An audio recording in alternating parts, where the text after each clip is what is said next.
Now, ladies and gentlemen, it's time to welcome our chief guest, Shri Piyush Goyal, Minister of Commerce and Industry, Consumer Affairs and Food and Public Distribution and Textiles, Government of India. A very warm welcome, sir. It's a pleasure to have you here.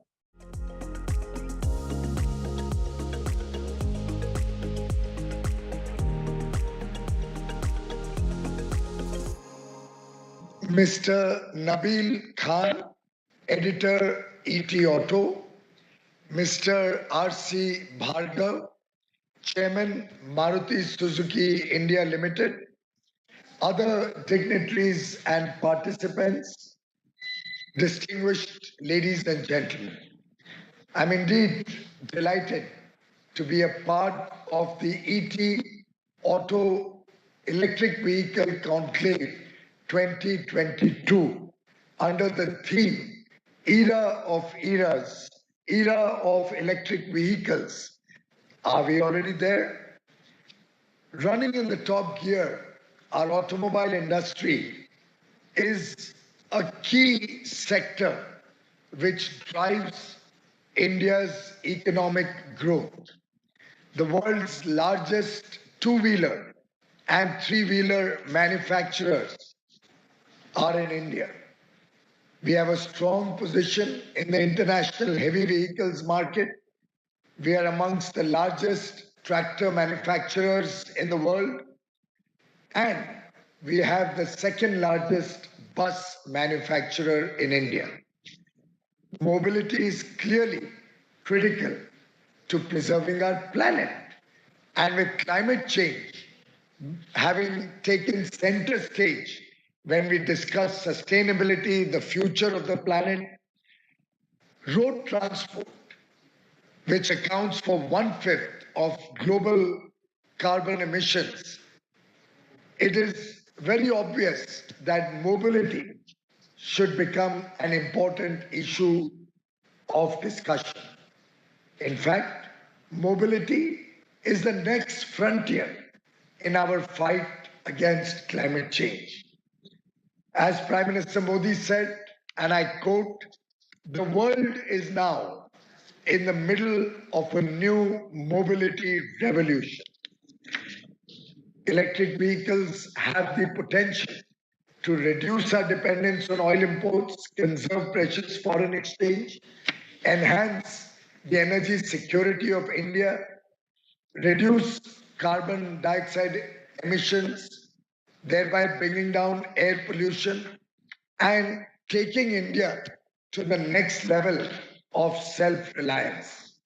The auto electric vehicle industry has also started giving us very good results in this direction. I'm sure the huge effort that is being put in by all the stakeholders of the EV sector will help us break huge records in this sector.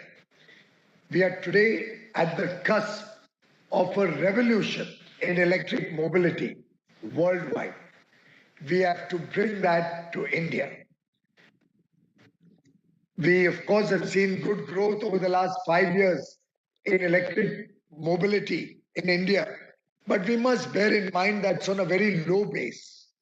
We now have to look at transformational growth in this sector and really see how the adoption can become faster, more cost-effective, how our cars can be charged, if possible, at home, how our heavy vehicles can also take in electric battery charging, of course, which means bringing down the weight of the batteries, making them more efficient, running cars and vehicles for longer distances.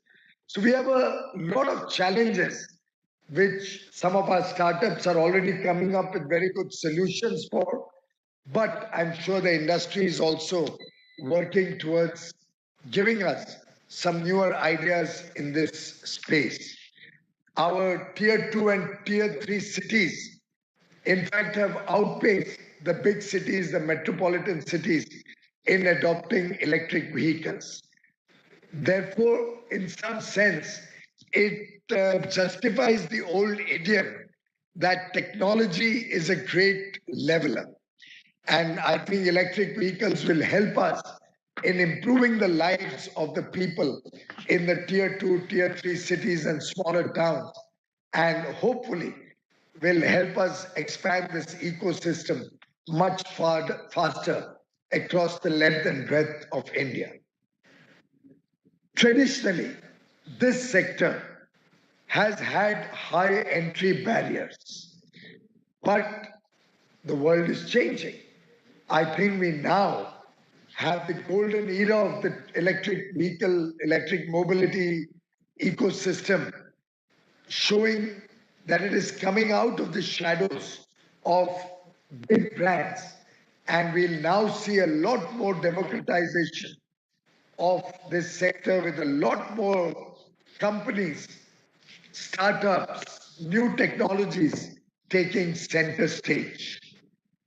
Our market currently is estimated at about 50,000 crores by 2025, but I do hope and believe that this could be much more with the collective efforts of all of us. The two-wheeler electric vehicle market particularly has shown tremendous progress and is poised for great growth in the years to come. I personally believe the electric vehicles does not have a demand problem today. It's more a supply challenge that we'll all have to work on. Consumers are ready. They want more options. We need to leverage our engineering talent for powering this electric vehicle revolution that we are seeing across the country. I'm sure this will provide a new set of job opportunities, new working paradigms will help us promote investments into the country and will also encourage new technology development in software, in engineering services, in a variety of ways. This will open up new opportunities for our young boys and girls. The government, on its part, is at the forefront of this transformation in the electric vehicle landscape. The National Electric Mobility Mission, Plan 2020, has significantly promoted both electric and hybrid vehicles.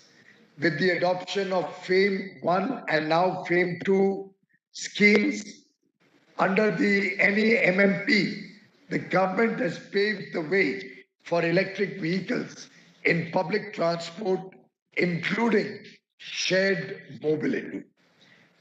FAME 2 is being implemented for 3 years since April 2019 and has a budget allocation of 10,000 crores.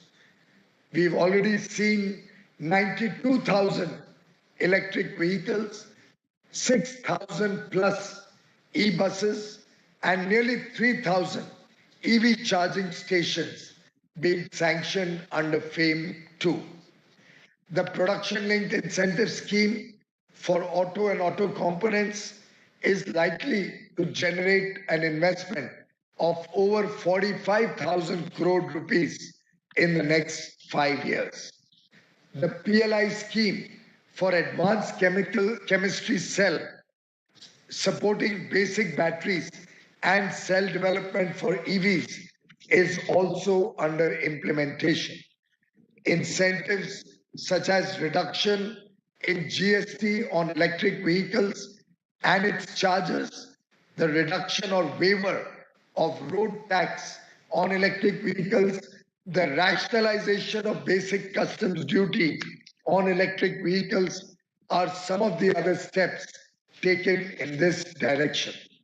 We have introduced the voluntary vehicle scrappage policy in Union Budget 2021-22, and vehicle scrappage units are coming up all across the country.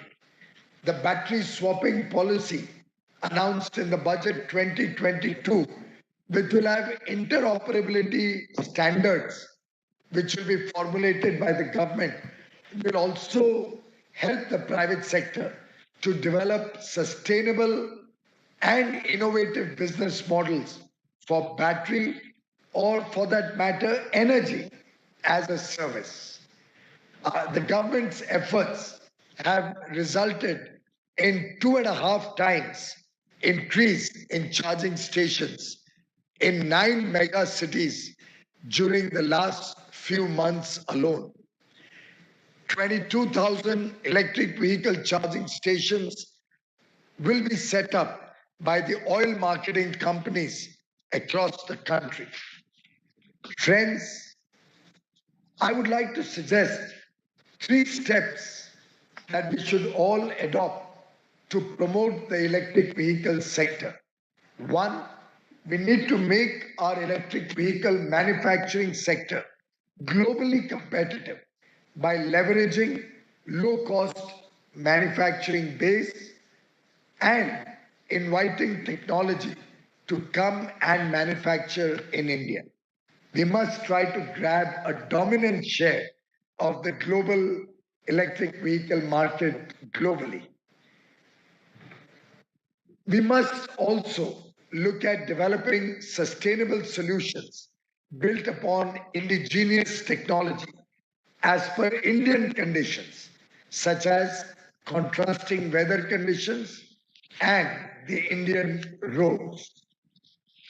Number 3, we must spread awareness about electric vehicles and bust the myths that are often sought to be spread. The reality is the running costs are lower in electric vehicles, maintenance costs are lower, our emissions reduce significantly, thereby protecting the planet. There are tax and financial benefits. They are easier to drive, much quieter, and in most cases, very conveniently can be charged at home. In conclusion, when India transforms, it benefits nearly 1/5 of mankind. Let us build a template in mobility for the world to adopt. I am really happy that ET Auto has organized this conclave on this very pertinent subject. I would have looked forward to participating personally, but in view of the Parliament session, I am unable to join you. But I will look forward to receiving a report on the key suggestions from the deliberations that you have with experts during the conclave.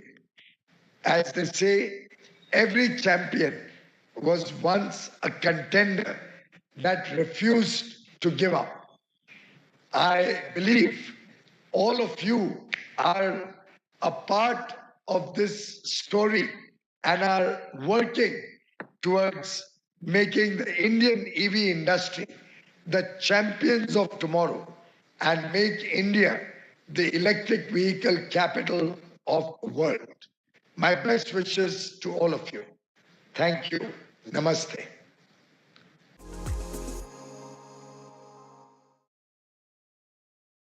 Thank you, sir, for sparing your valuable time for our event. Indeed, we have got so many useful insights. Now, ladies and gentlemen, we'll switch to the next session. Stay tuned, everyone, and keep tweeting using the hashtag ETAutoEVC.